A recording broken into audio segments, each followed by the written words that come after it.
Monsieur le Président, Directeur Général, Monsieur le Directeur, Mesdames, Messieurs, je suis très heureux d'être parmi vous aujourd'hui à Étaples, dans cette région que je connais bien, parmi celles et ceux qui depuis plusieurs semaines sont à pied d'œuvre pour permettre aux lignes de montage de tenir, repartir et notre industrie automobile de redémarrer pleinement.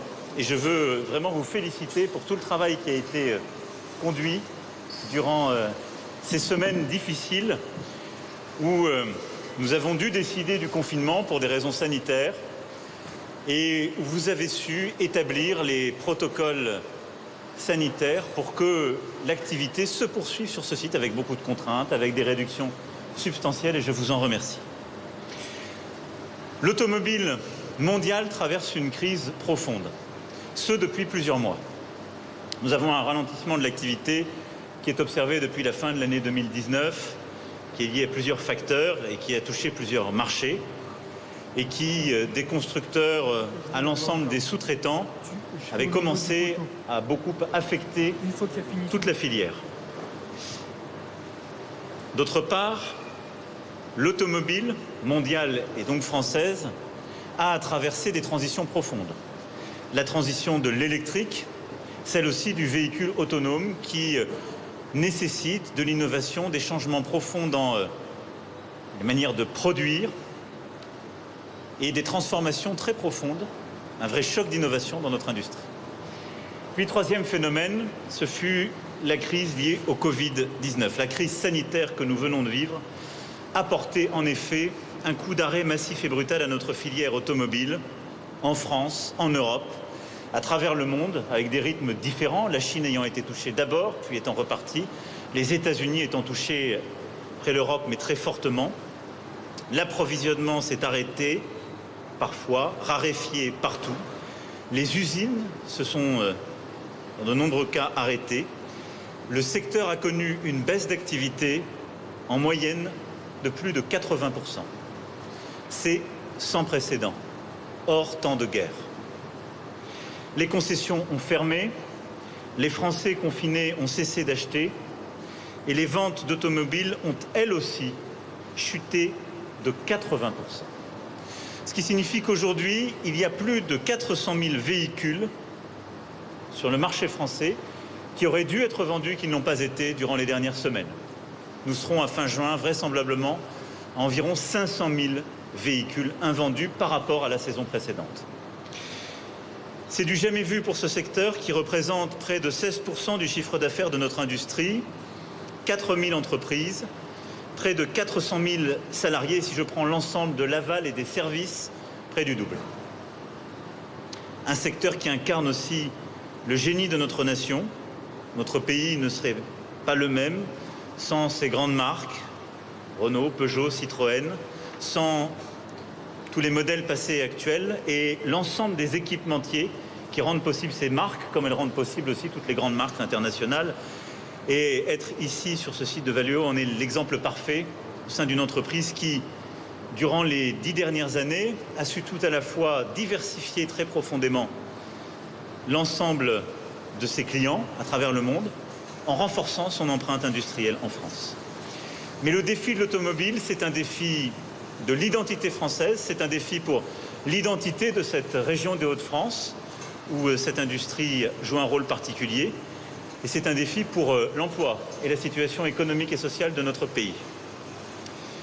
Face à cette crise inédite, notre première réponse a été de préserver les femmes et les hommes, les entreprises et le savoir-faire. Le secteur automobile a ainsi largement bénéficié des mesures d'urgence mises en place par le gouvernement, et je veux remercier le ministre de l'économie et des finances, la ministre du Travail, qui ont été particulièrement mobilisés sur ces aspects. 1500 sites industriels du secteur ont ainsi demandé la mise en place du chômage partiel pour 250 000 salariés. Ce sont autant de situations de chômage définitif que nous avons évitées dans cette période. C'est un soutien de plusieurs centaines de millions d'euros. 300 millions d'euros de prêts garantis par l'État ont été accordés aux entreprises du secteur.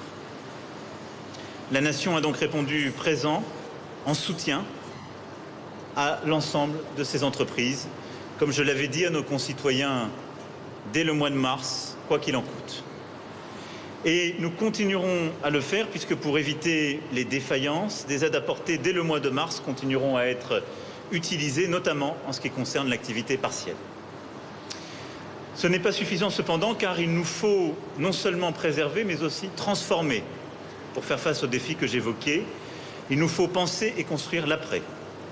Notre industrie est confrontée à des défis majeurs qui, comme je le disais, étaient là avant le Covid-19.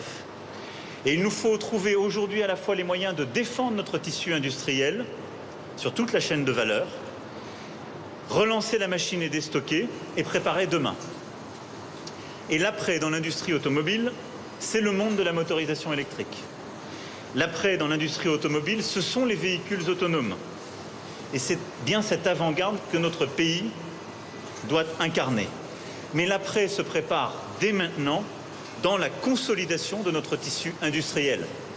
Et nous ne saurions embrasser les défis de demain si nous laissons des entreprises, petites ou grandes, des constructeurs comme leurs sous-traitants, tomber dans la période difficile que nous sommes en train de vivre et que nous allons vivre durant les prochains mois. Pour ce faire, nous nous devons d'être unis. Constructeurs, l'ensemble des sous-traitants et leurs salariés, l'État bien entendu, avec plusieurs objectifs. Faire en sorte qu'aucun modèle produit en France ne quitte le territoire français en production. Et donc avoir une ambition clairement défensive qui est de défendre notre tissu industriel, de nous battre pour aider l'ensemble des salariés du secteur et de leurs employeurs. Ensuite, augmenter la valeur ajoutée produite en France. Ça veut dire mettre notre industrie automobile au cœur du défi de la modernisation de l'électrique et de l'autonome. Et bien évidemment, cela veut dire aussi porter cette ambition écologique en maximisant les activités en France sur ces secteurs, en particulier électriques. Et je veux saluer le travail conduit par la ministre des Transitions, le ministre de l'Économie et des Finances avec l'ensemble du secteur, afin de nous mettre d'accord sur un objectif mobilisateur.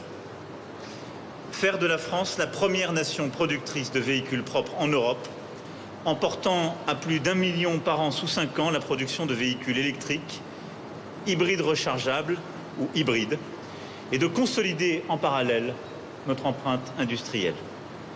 C'est tout le sens du plan de soutien et de relance décidé avec l'ensemble justement de la plateforme automobile que je souhaite vous présenter aujourd'hui. Un plan historique face à une situation historique et terriblement difficile que notre pays va avoir à affronter.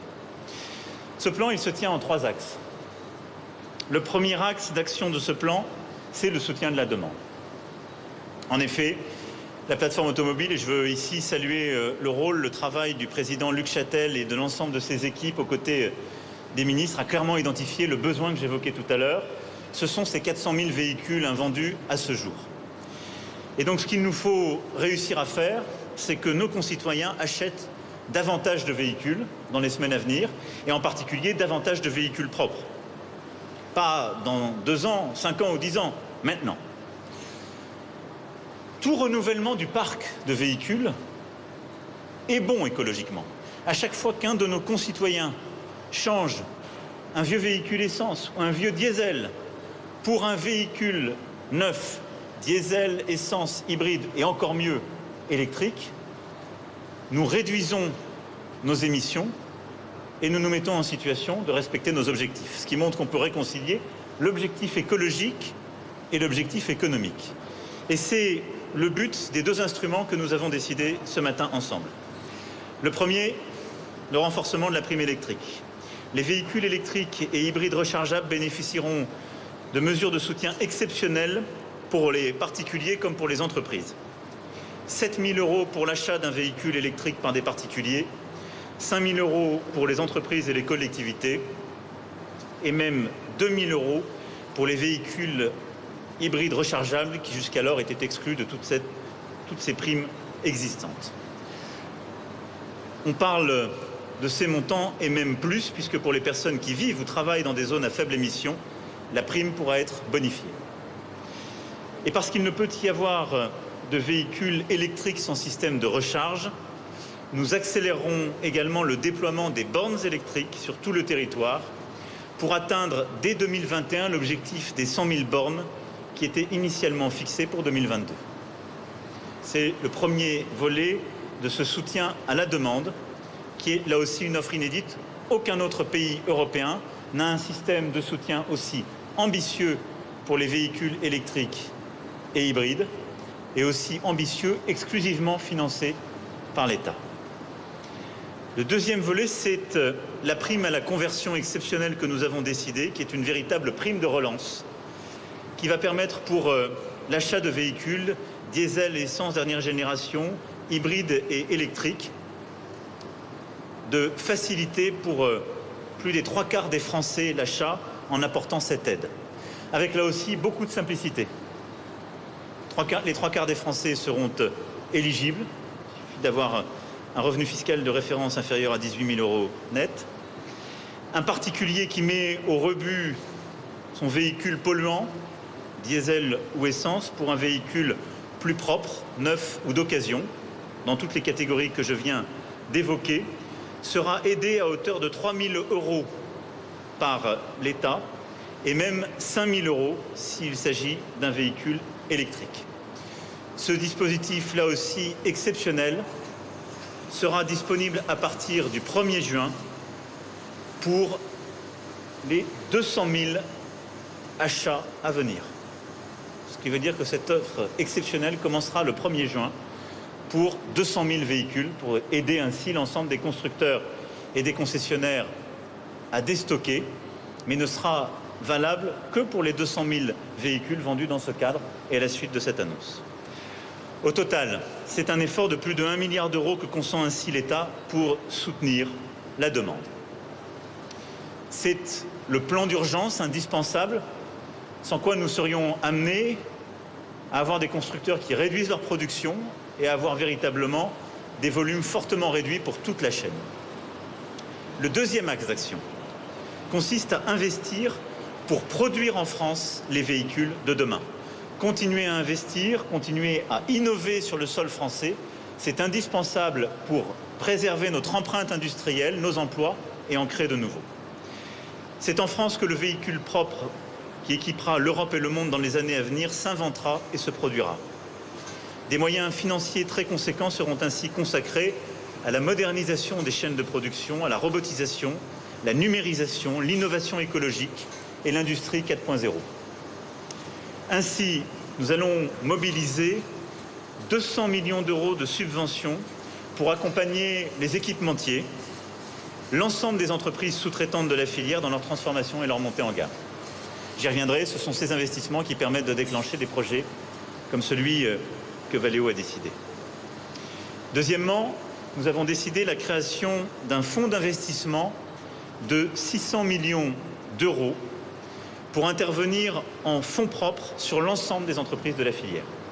L'État apportera 400 millions d'euros et chacun des deux grands constructeurs français mettront eux-mêmes 100 millions d'euros dans ce projet. Et j'invite d'ailleurs tous les constructeurs présents en France ou souhaitant s'y développer, contribuer à ce fonds d'investissement. Son objectif est triple: moderniser l'ensemble de la filière et donc des sous-traitants, consolider en particulier les secteurs de la sous-traitance qui seront fragilisés dans la période à venir. On a beaucoup d'entreprises qui sont encore de petite taille, et on le sait dans nos régions. Elles sont très importantes pour l'emploi, pour l'industrie dans nos régions, mais elles sont parfois fragiles. Et on va avoir besoin de les regrouper, de les consolider. Ce fonds permettra de financer ces rapprochements. Et nous savons que dans les prochaines semaines et les prochains mois, nous aurons aussi des entreprises de petite taille ou de taille moyenne qui seront confrontées à des chocs très durs et qu'il faudra soutenir en fonds propres pour éviter qu'elles ne fassent faillite. Ce sera aussi l'objectif de ce fonds, à faire ce qu'on appelle le retournement. C'est véritablement un objectif pour accompagner en fonds propres notre industrie automobile. Nous tirons là les enseignements de ce que nous avons vécu il y a 10 ans et qui sera plus violent encore cette fois-ci. Troisième volet, nous investirons aussi pour soutenir l'innovation, la recherche-développement de l'industrie automobile française en cohérence avec nos grands axes technologiques pour le véhicule du futur. Dès 2020, 150 millions d'euros seront mobilisés pour contribuer à l'effort de relance de la filière, et le ministre de l'économie et des finances comme la ministre des transitions feront en sorte que les projets les plus avancés puissent démarrer avant la fin du mois d'août, et je les remercie pour le travail à venir sur ce volet en lien avec la plateforme. Le troisième axe et dernier axe de ce plan qui en découle, c'est au fond le pacte entre l'État, les entreprises et l'ensemble des salariés du secteur que nous sommes en train de sceller, et dont je souhaiterais faire véritablement un exemple et une source d'inspiration pour l'ensemble de l'industrie française. L'État, au total, apportera un peu plus de 8 milliards d'euros d'aide au secteur. Les constructeurs ont pris en contrepartie une série d'engagements forts qui consistent à relocaliser la production à valeur ajoutée en France et à consolider et maintenir la totalité de la production industrielle sur nos sites. PSA a ainsi décidé de fortement augmenter sa production de véhicules électriques et hybrides sur le sol français. En 2019, aucun véhicule de ce type n'était produit par PSA sur notre sol. En 2021, l'objectif de 130 000 véhicules devrait être tenu. L'engagement pris est celui, toutes choses égales par ailleurs, de 450 000 véhicules produits sur le sol français.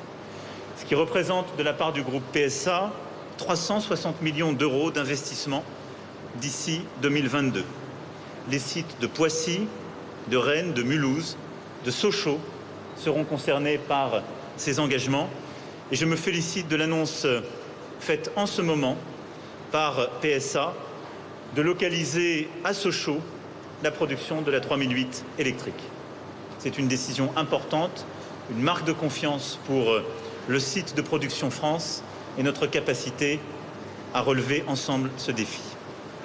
Renault, de son côté, a pris ce matin plusieurs engagements qui seront confirmés d'ici la fin de semaine. D'ici à 2022, la production de véhicules électriques sera triplée en France et quadruplée d'ici 2024. L'objectif est un objectif de 240 000 véhicules. Renault a pris la décision, et je me suis entretenu ce matin avec son président, de développer le nouveau moteur électrique de l'Alliance, 100 kW, à Cléon, projet initialement prévu en Asie. Renault a aussi acté ce matin sa décision de rejoindre le programme européen de batteries électriques, qui est un programme principalement franco-allemand, comme vous le savez, qui regroupait entre autres côté français PSA et Total Saft. Renault va s'y adjoindre, rentrer au capital et développer aussi le projet. Parlons aujourd'hui de Renault, de ses nouvelles ambitions et de ses engagements. Je veux également avoir un mot pour vos collègues et nos amis du site de Maubeuge et de Douai, dans le Nord. Je me souviens, en novembre 2018, de la visite effectuée là-bas et des investissements auxquels le groupe Renault s'était alors engagé pour Maubeuge et l'ensemble du tissu productif dans le Nord à hauteur de 450 millions d'euros. Et je n'ai pas l'habitude d'oublier les engagements que j'entends.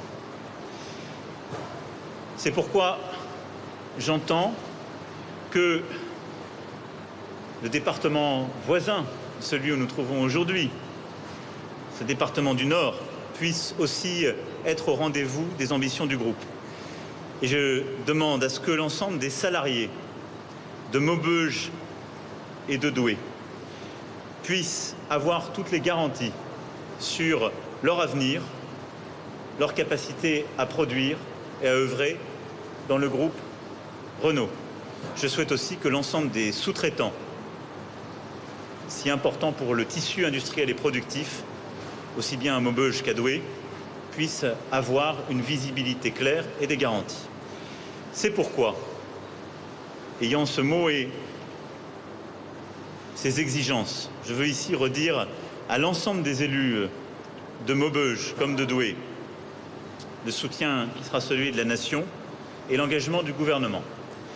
Le ministre de l'économie, qui a eu l'occasion avec moi de s'entretenir ce matin avec le président de Renault et a pu avoir plusieurs des élus, présidera dès lundi prochain une table ronde avec Renault, l'ensemble des industriels et sous-traitants concernés, les syndicats, les élus qui sont aussi concernés, pour, dans le dialogue, trouver les solutions qui permettent précisément d'être au rendez-vous de l'ambition industrielle que nous nous donnons collectivement.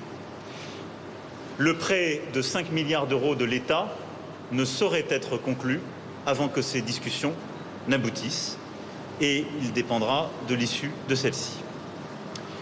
Pour ce qui est des sous-traitants, plusieurs grands projets sont aussi lancés.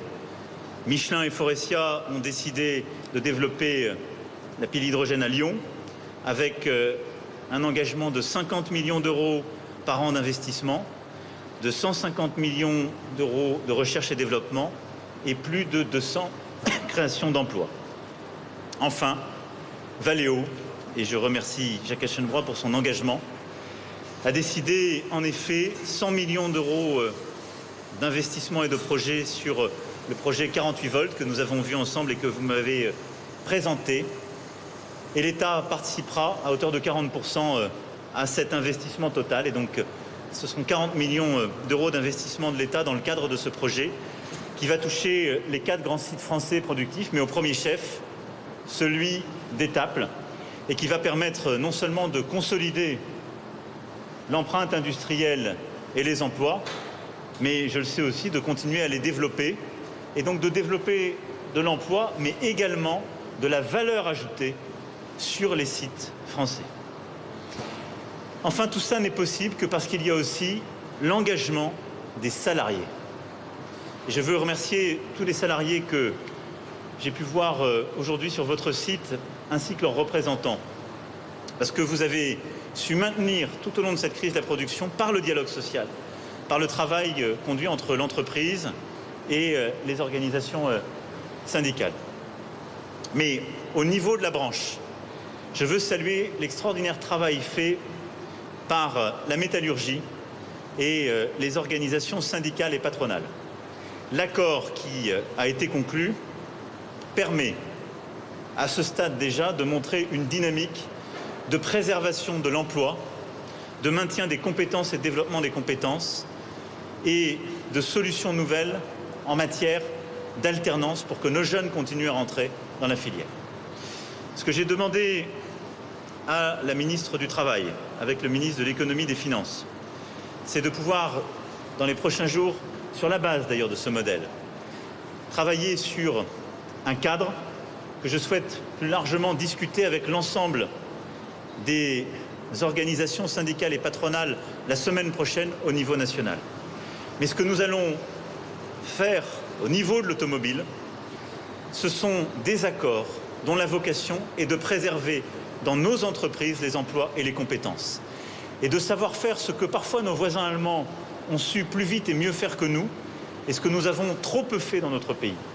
C'est-à-dire essayer d'éviter à tout prix les plans sociaux et les faillites pour négocier au niveau de la branche et de l'entreprise des plans qui permettent d'ajuster l'activité, parfois de la réduire, d'accepter du chômage partiel, aménager des réductions d'activité avec des concessions qui sont faites par les employeurs, des concessions qui sont faites par les salariés et la branche qui s'engage et l'État qui s'engage pour, à certains endroits, maintenir du pouvoir d'achat, à d'autres, accélérer les compétences et utiliser justement ce temps qui est libéré par du chômage partiel, provisoire, pour réussir à former, à monter en compétences, à aller vers les nouveaux emplois ou les nouvelles qualifications qui existent dans la filière. Ce défi ne peut être relevé que par le dialogue social, que parce que nous saurons ensemble ne pas céder aux passions de la division, parfois de la démagogie, mais par la négociation concrète, savoir que nous avons tous et toutes un seul objectif, nous battre pour l'emploi et l'industrie, dans l'automobile, partout en France. Ce plan sera évidemment abondé, complété par ce que nous avons initié avec la chancelière Merkel la semaine dernière.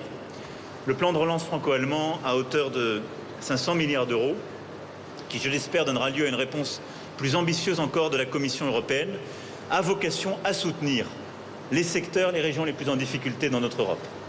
Et il a donc vocation à accompagner, de même que le Green Deal européen, les ambitions que je viens d'assigner et les engagements que nous venons de prendre, la nation tout entière. Voilà, mesdames et messieurs, ce que je voulais vous annoncer aujourd'hui en remerciant à nouveau les ministres, l'ensemble du secteur de l'automobile, ses industriels, ses salariés. Il s'agit d'un plan de défense de notre emploi industriel qui va être confronté à l'une des plus graves crises de son histoire.